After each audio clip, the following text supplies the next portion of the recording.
It has been a long road for the Five Nights at Freddy's movie. Warner Bros. Had announced that they bought the film rights to make the movie back in 2015, with only 2 years later switching over to Blumhouse in 2017. So finally the movie has been released, and I was very apprehensive about it since, with what happened with Slender Man. However, the difference is the creator of Five Nights at Freddy's, Scott Cawthon, actually helped out with the movie, and I am happy to say that this movie was actually really good. I was pleasantly surprised, especially from the beginning. There was a lot of tension, a lot of suspense, and it was very eerie, which I really appreciated. It gave a lot of character and depth to Mike Schmidt, played by Josh Hutcherson, who I love. Very happy to see him in a movie, especially with Matthew Lillard. If he could be in Scream 7, that'd be great.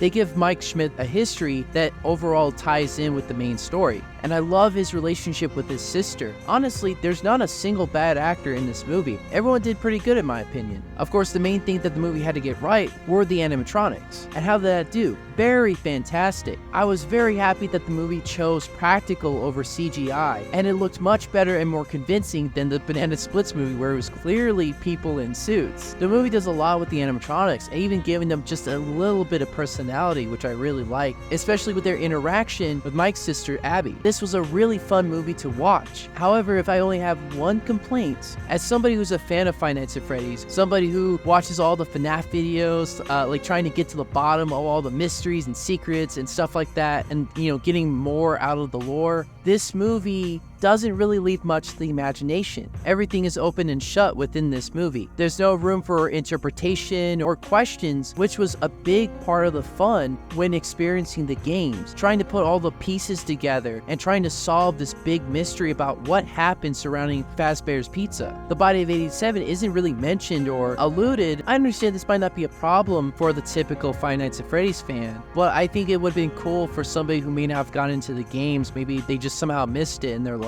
This could have been a fun gateway to get more into the lore. But even as a big Five Nights at Freddy's fan who's brushed up on the lore and the mysteries of this great franchise, it could have been a fun nostalgia trip of like, oh man, remember when we had all these questions and trying to figure out the bite of 87? Oh, good times. But other than that, I really do like the movie, and I cannot wait for the sequels.